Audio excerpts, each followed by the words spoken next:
जय हिंद दोस्तों, आपका फिर से स्वागत है अपने चैनल वेलोसिटी क्लासेस में। मैं पिछले 2 दिनों से वीडियो नहीं बना पाया हूँ, इसके लिए सॉरी। थोड़ा अर्जेंट वर्क था, इसीलिए वर्क नहीं हो पाया है। तो चलिए आज से फिर से स्टार्ट करते हैं। आज से फिर से कंटिन्यूस ही रहेंगे। तो आज फिर से स्टार्ट करते हैं। आज से फिर से कुछ साइंस के क्वेश्चन जो काफ़ी इंपॉर्टेंट है आपके upcoming exam RRB NTPC RRC group D and UPP के लिए। तो आज का कोट है, लोग चाहते हैं कि आप बेहतर करें, लेकिन ये भी सत्य है कि वो कभी नहीं चाहते कि आप उनसे बेहतर करें। ये काफ़ी कटु वचन भी है और ये सही बात भी है। आपने देखा होगा कि अगर आपका फ्रेंड ही है, वो भी चाहता है कि आप भी पास हो हम भी पास हों, लेकिन सपोज करो अगर वो क्लास में टॉप कर जाता है और अब क्लास में बैक बेंचर रह जाते हैं, मतलब नीचे की तरफ ही रह जाते हैं, तो आपके अंदर क्या फीलिंग आएगी? आपके अंदर चिलस की भावना ज़रूर होगी, क्योंकि मेरा फ्रेंड तो टॉप कर गया है, मैं पास ज़रूर हो गया हूँ, मुझे इस बात की भी खुशी है, लेकिन उससे ज़्यादा दुख तो इस बात का है कि मेरा फ्रेंड मेरे साथ रह के ही टॉप कर गया है।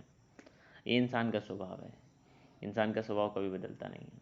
और एक चीज़ और आपको ये बता देना चाहते हैं कि इस समय कुछ यूट्यूब पे कुछ गलत गलत वीडियो चल रही है, जैसे कि फेक न्यूज़ चल रही है कि RRB NTPC का एग्ज़ाम अब होने वाला है, तब होने वाला है। कोई बता रहा है कि 28 से स्टार्ट होने वाला है, 29 से स्टार्ट होने वाला है। तो ऐसी कोई बात नहीं है। RRB की मैंने 21 वेबसाइट जो है उन सभी पे मैंने विजिट करके चेक किया है, क्या ऐसा कोई न्यूज़ आया है? तो जी नहीं, ऐसी कोई न्यूज़ नहीं है जिससे कि आपको लगे कि मेरा एग्ज़ाम 28 या 29 को होने वाला है। अगर ऐसा कुछ होगा तो RRB NTPC सभी वेबसाइट पे ये अपलोड कर देगी कि हाँ एग्ज़ाम होने वाला है, लेकिन ऐसी कोई बात नहीं। लेकिन जहाँ तक कि मुझे लग रहा है कि एक सप्ताह के अंदर कोई ना कोई नोटिफिकेशन RRB NTPC के थ्रू जरूर आएगा, क्योंकि एग्ज़ाम आपका ये तो डेफिनेटली फिक्स है कि हाँ जुलाई में होगा। स्टार्टिंग जुलाई में भी हो सकता है और नियर अबाउट 15 तक के आसपास भी हो सकता है। तो आप लोग इससे पहले ही प्रिपेयर रहें। तो चलिए स्टार्ट करते हैं आज से आपका पहला क्वेश्चन। तो यहाँ पे पहला क्वेश्चन है आपका, पौधों का जनन अवयव क्या होता है? रिप्रोडक्टिव पार्ट कौन सा होता है पौधों का?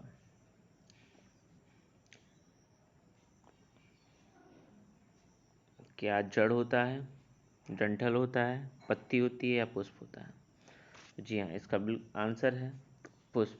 रिप्रोडक्टिव पार्ट उसका फ्लावर वाला हिस्सा रहता है। दूसरा क्वेश्चन है, बेरी बेरी रोग किस विटामिन की कमी से होता है? बेरी बेरी बेरी बेरी रोग किस विटामिन की कमी से होता है? तो हम आपको 5 सेकंड का समय देते हैं।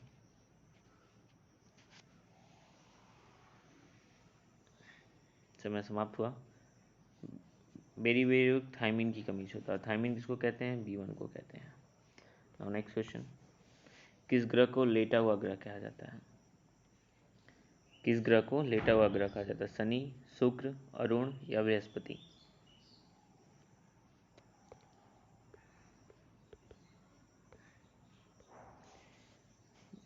देखिए, सौरमंडल में हमारा सबसे बड़ा ग्रह है,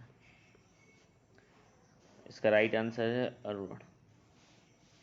अरुण क्या है? लेटा हुआ ग्रह है। किस ग्रह को लाल ग्रह कहा जाता है? ये तो आप आसानी से बता सकते हैं, ये आसान सा क्वेश्चन है। ऐसे ऐसे क्वेश्चन आपके RRB NTPC में सॉरी RRB ग्रुप डी में ही पूछे जाएंगे। NTPC में थोड़े से टफेस्ट क्वेश्चन हो जाएंगे, लेकिन RRC ग्रुप डी में ऐसे क्वेश्चन आपको मिल जाएंगे। तो इसका राइट आंसर है मंगल ग्रह को लाल ग्रह कहते हैं। आते हैं, कंप्यूटर की पहली पीढ़ी में कौन सी डिवाइस प्रयोग होती है? कंप्यूटर की पहली पीढ़ी में कौन सी डिवाइस प्रयोग होती है? पहला, integrated circuit processor, micro processor या वैक्यूम ट्यूब? ये वैक्यूम ट्यूब इसका आंसर होगा, क्योंकि उस समय 50 बाई 50 के कमरे में एक कंप्यूटर सेटअप किया जाता था। नेक्स्ट क्वेश्चन, निम्नलिखित में से कौन सा अभिलक्षण प्लेटिपस तथा कंगारू में साझा है? मतलब दोनों में ये पाया जाता है सेम चीज। प्लेटिपस भी एक जानवर है।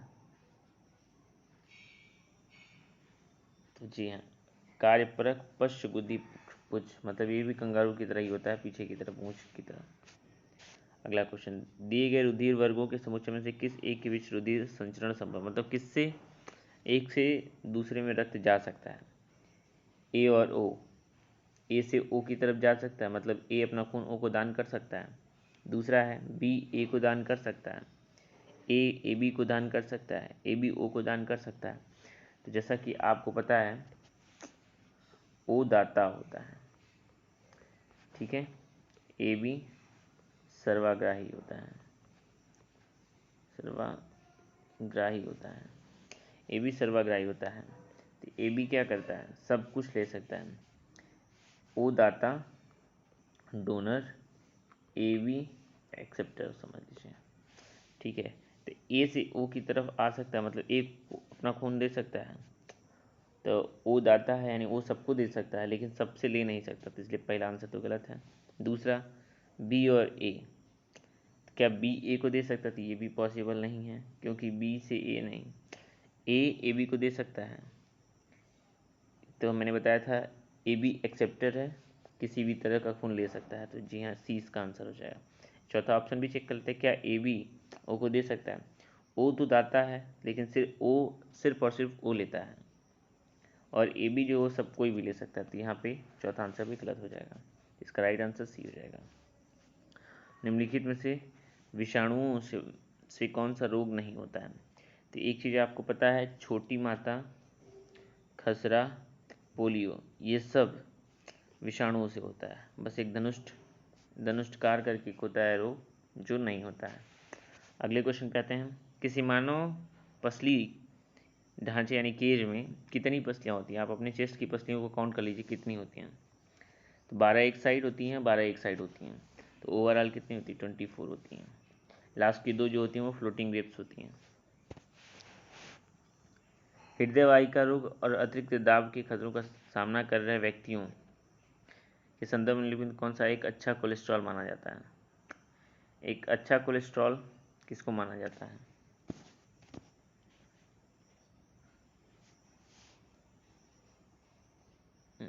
उच्च घनत्व लिपोप्रोटीन, निम्न घनत्व लिपोप्रोटीन या ट्राइग्लिसराइड्स को माना जाता है। अब अगला क्वेश्चन, एक रेडियो सक्रिय की इकाई निम्नलिखित में से कौन सी एक है। लक्ष्य, ल्यूमेन, नहीं गलत है। तो इसका राइट आंसर बेकुरल होता है। बेकुरल है, बेकुरल मैंने लिख दिया, थोड़ी सी गलती है।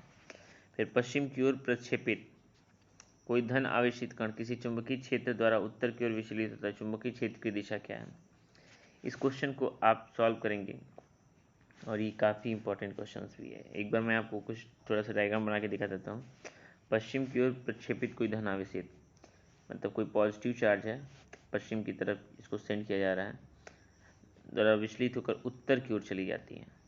यानी अगर यहाँ पे ये पॉजिटिव रहा होगा, यहाँ पे भी पॉजिटिव रहा होगा, ठीक है, तभी तो इधर की तरफ गया होगा, यानी यहाँ नेगेटिव रहा होगा।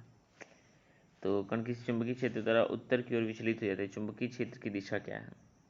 तो चुंबकीय क्षेत्र की दिशा क्या है, यानी करंट की दिशा क्या होगी, इधर की तरफ रही होगी, यानी कि दक्षिण की ओर होगी।